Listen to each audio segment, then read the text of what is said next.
Folks, welcome into That Betting Show, February 12th, 2019. It's a Tuesday. A lot of action on the hard court last night. This show designed as your one-stop shop for all your sports betting needs to get you in and out in under 20 minutes or less. He's Teddy Severansky. Give him a follow on Twitter at Teddy_covers. I'm Donnie Seymour at Rightside VP. Teddy, let's get right into it last night. A lot to talk about. Kyler Murray news in the NFL. UVA with a big game. But let's start right off in the ACC with the words we just left off with. UVA, nice comeback winner in Chapel Hill. Teddy, we were kind of surprised or maybe saying, you know what? Tough loss on Saturday. How can you regain? How can you go on the road in ACC play for a team that's ready for you that already played at home, being the Tar Heels? Nice game for UVA. Defense prevails, comeback in the works, and there was a guy that helped UVA out in this one, Teddy.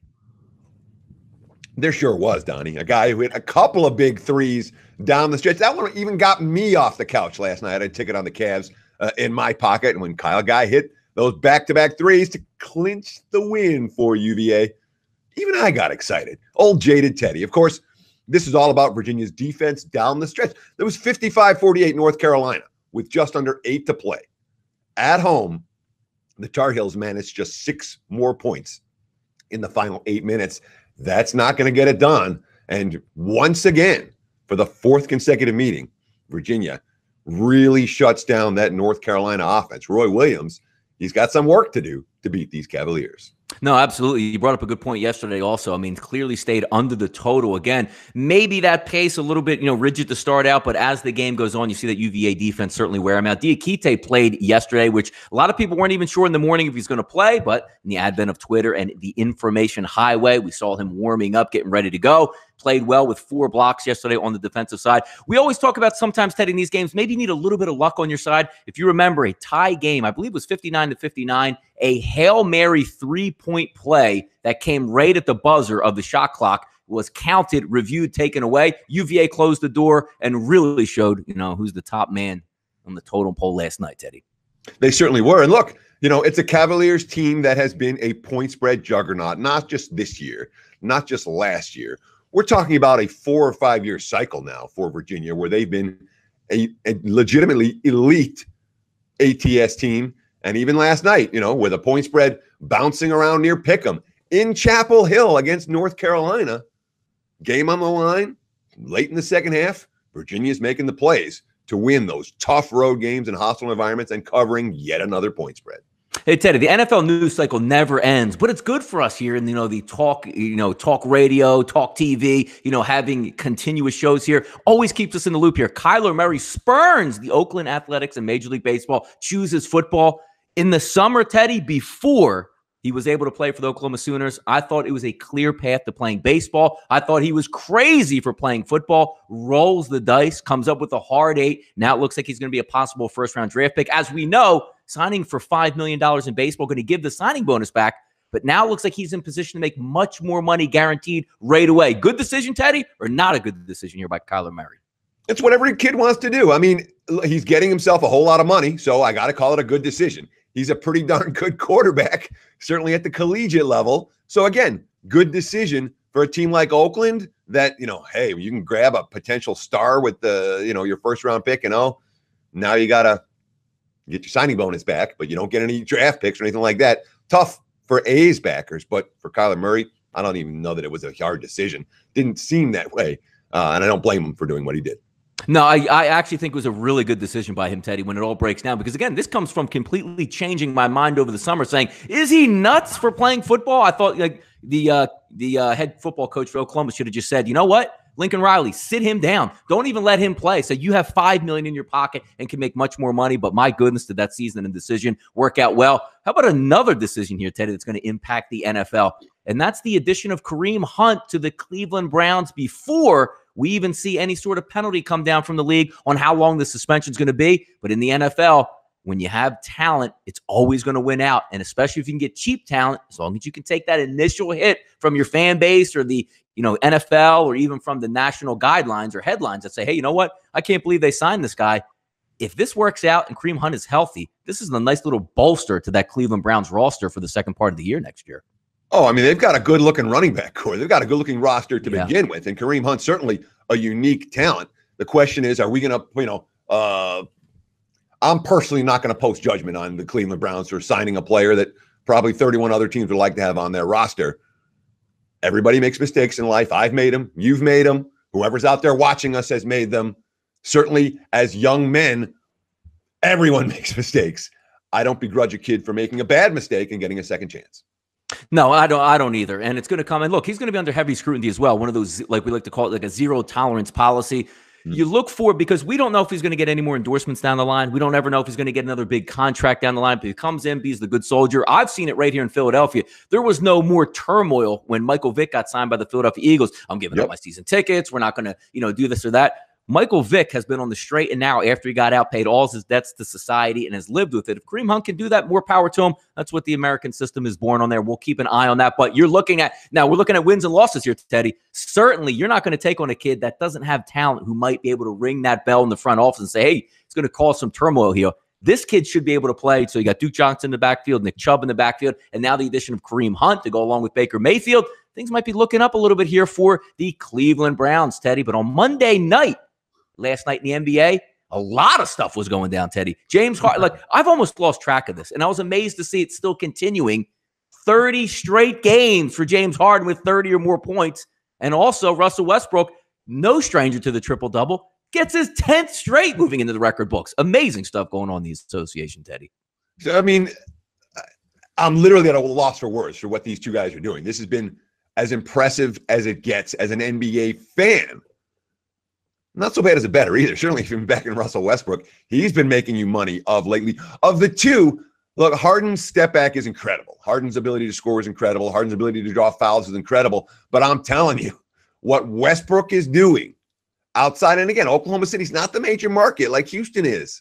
What Westbrook is doing and has been doing, when you average a double-double the last 2 years, and now you've had 10 consecutive, average a triple-double the last 2 years, and then I've gone 10 straight games with a triple-double when you're breaking Wilt Chamberlain records, that's impressive, man. That is really, really impressive. And, it hasn't showed up in the betting market. Harden gets a ton of love. Westbrook, not as much. I'm a Russell Westbrook fan, no question about it.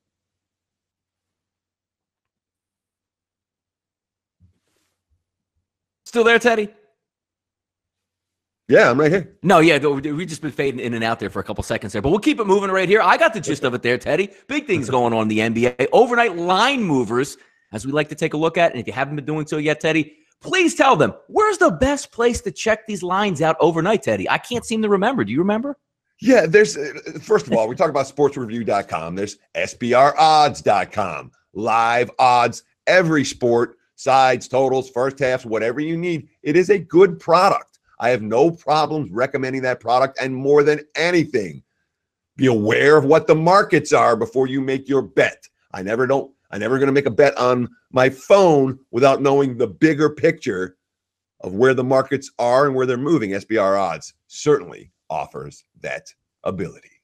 That betting show also catch me and Teddy live each and every day. Get the notification there on YouTube. Hit the subscribe button. Every time Teddy and I go live, you'll be able to go in and view the pertinent information. Let's get to it on the overline line movers, Teddy. Saturday, we saw Duke, big win on the road. We saw last night, UVA bounce back. Lines were moving all over the place in that Carolina and UVA game. Same thing tonight that we're going to take a look at as Duke invades the Yum, or should I say, Teddy, the KFC Yum Center in Louisville. Looks like that line opened up offshore -6.5, -6. Now showing 8s, even as high as 8.5 in early morning action. Who's stepping in front of this train, Teddy? Well, I'm going to say, we're going to break this game down thoroughly. Yes, we will. In a few minutes. But when we talk about this line move right now, this is a clear indicator of support for Duke as the best team in college basketball. When you talk about this type of point spread against this type of opponent on the road and the money, the sharp money pouring in on the favorite, boy, the betting market's like Duke right now. And I can't say I blame them. The Blue Devils sure look like the best team in college basketball. Heading on to the hard court in Philadelphia, Teddy. Sleet, rain, snow here in the Northeast. Not going to stop those Sixers and Celtics from getting it on. Maybe a little bit of a payback here that's going to come in the city of brotherly love. No Kyrie Irving tonight. Therefore, Teddy, that line's on the move. Opened up at about 5, now sitting at 6.5, over under 225.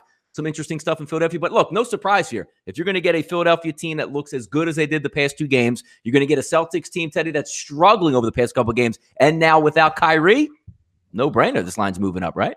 Well, I mean, Boston's falling apart right now. I mean, the last two games, they were up by 18 against the Lakers and lost. Then they won they were up by 28 against the Clips and lost by double digits. You read the quotes coming out of this locker room. It's not just Kyrie's injury. Marcus Morris, quote, "I don't see the joy in the game. I watch all these other teams around the league, and guys are up on the bench. They're jumping on the court. They're doing all this other stuff that looks like they're enjoying their teammates' success. They're enjoying everything. They're playing together, and they're playing to win. And when I look at us, I just see a bunch of individuals. There are chemistry problems in Boston right now. It has clearly affected tonight's point spread." Teddy, Boilermakers line on the move versus Maryland opened up as a pick-em offshore, but now seeing heavy, steady interest here on those Purdue Boilermakers up to -2.5. Looks like across most outlets out there. Over under at 140, 140.5, depending on where you're shopping at. Moneyline split -121 plus 100.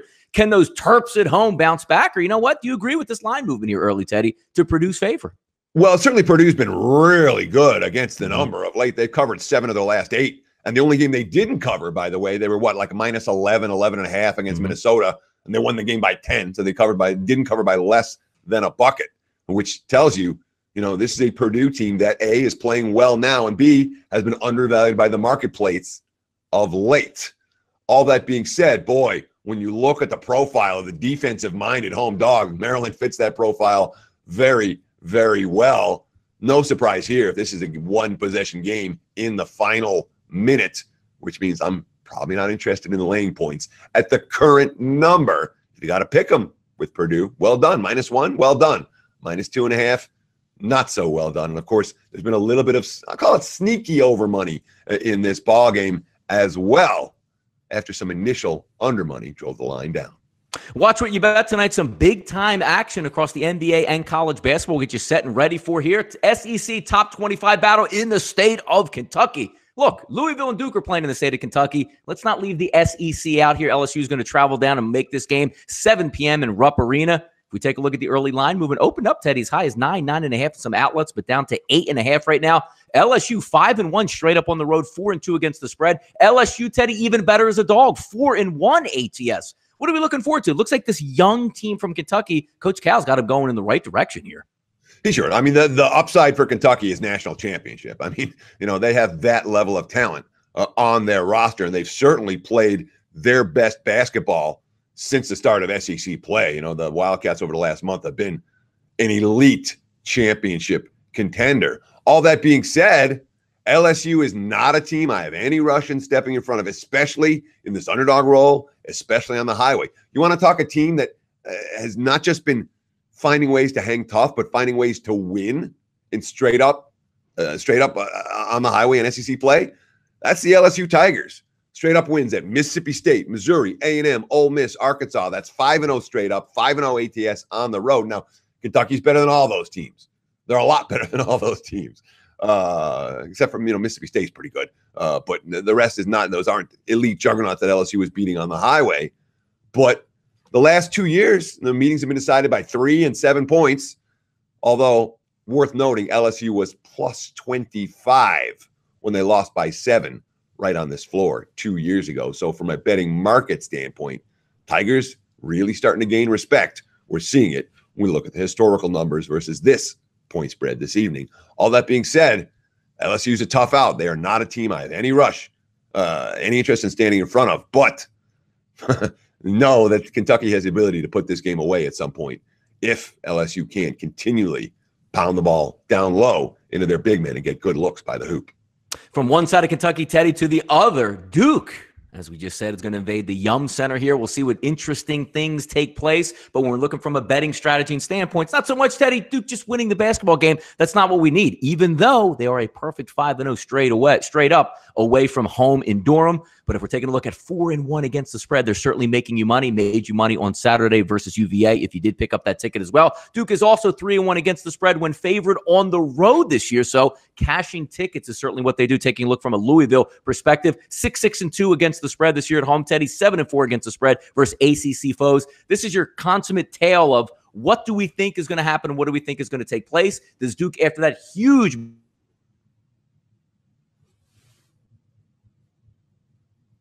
going to take place when we flip the script and head to Louisville? Do we get a letdown in this environment? Does Louisville rise up? What are we looking at here, Teddy? We might. I mean, let's put it this way. I have no interest in stepping in front of Louisville in this ball game. And I understand last year's meeting, 82-56, one-sided affair. Duke ran them out of the gym, and they're capable of doing that. But Chris Mack is a coach that I respect tremendously. And Louisville, while they haven't been this point spread juggernaut, they're getting better. They're getting better by the week. And that's a program that's certainly going in the right direction in the post-Pitino era.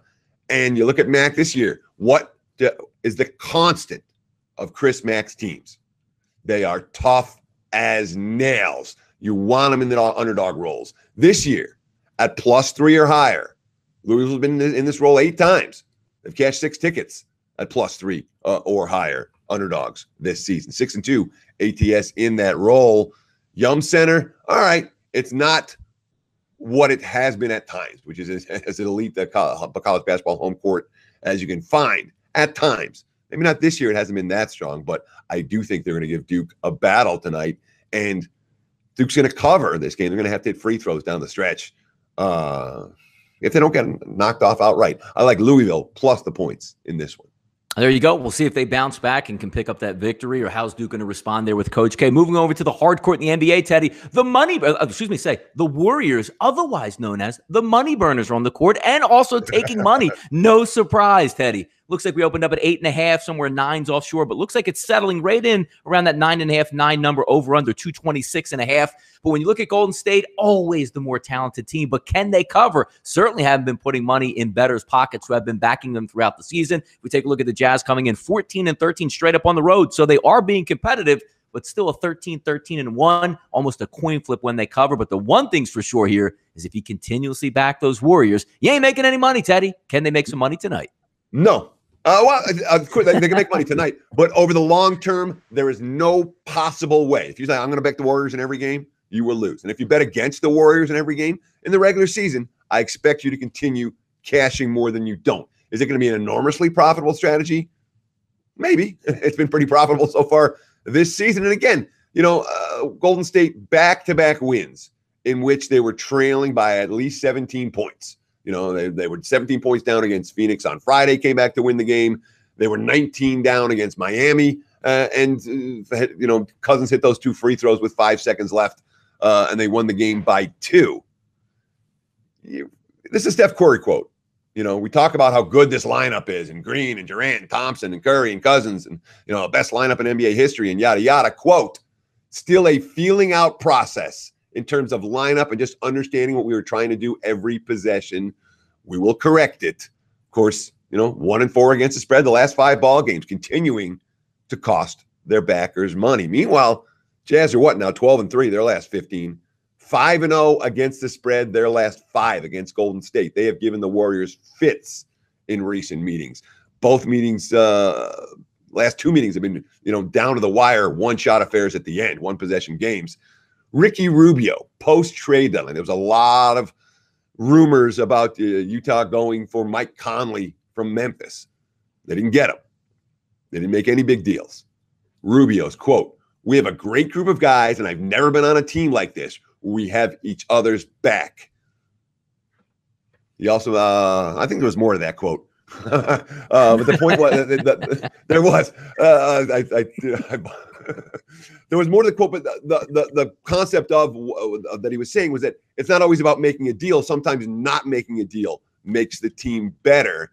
And the fact that Utah was not a big player at the trading deadline, they're playing good ball right now. The team chemistry is clearly there, and they have given Golden State all kinds of problems in basically every recent meeting. Hey, Teddy, quick question on that as we look at on favorite. They know in the locker room they're the odds-on favorite. Is there anything now finding through to the playoffs? Do we think the Warriors will be locked in at this point, or is it more of let's just get there healthy? We know we can get to the finals, because we saw the same type of stuff with the Cleveland Cavaliers over the past year or two with LeBron saying, look, just get me to the playoffs. I'll handle it and get to the finals. Could that play into it a little bit heading down the stretch with the Warriors, or do you think, no, they might get locked in for the playoffs and finally dial it in for once? Well, even if they dial it in, look at where the markets are pricing them. They're pricing them like the best team in NBA history. So if Golden State actually starts winning, covering point spreads, the numbers are only going to go higher and higher and higher for the Warriors. And the bookmakers have to catch up. So I do believe that Golden State comes out of the West this year. I don't think there's anyone that's good enough to beat them. Now, can someone test them? Maybe. There's a funny injury, a funny play. Funny things happen in playoff series, especially with teams that have played a whole lot of postseason games over the last 4 years, like the Warriors have, making all those trips to the finals. But they are the prohibitive favorites to come out of the conference. I do not think there's any money to be made supporting them. Teddy, off the mic section today, the NFL is the gift that always keeps on giving. And you figure free advertising for your organization is a good thing, free promotion, and everybody looks forward to a certain TV show called Hard Knocks. But everybody in the NFL just about every year fights, getting their nails off, biting their nails, trying to say any way we can get off of this show is going to be good for our organization. We take a look at the 5 teams eligible this year, the Lions, Giants, Redskins. And most importantly here for us, Teddy, is the Raiders are involved. And yes, nobody wants to be on this show, but there's one team out there that absolutely wants to be on the show for the circus that they bring to town, and that is the Oakland Raiders. All the other teams in the mix, Teddy, are saying, please take it, Raiders. And the Raiders are on the one side saying, absolutely, we'll take this. Always an interesting rite of passage in the NFL when nobody wants to be on the show. Somebody's finally raising their hand saying, we'll do it, Teddy. And it's the Raiders. And it's such a weird deal for the league because it's very clear there's no upside for being on Hard Knocks. You say, oh, you brand your team. No, you don't. You don't brand your team that much better. You remember who was on Hard Knocks 2 years ago? I'll put it that way. No. It's one of those situations where you only get stuck doing it if someone forces you to do it. If the league forces you into it. The owners don't want this. The coaches don't want this. The GMs don't want this. Maybe it's a contract that shouldn't continue. But nonetheless, some coach and some GM and one organization is going to get stuck doing it. And all of their private stuff becomes public.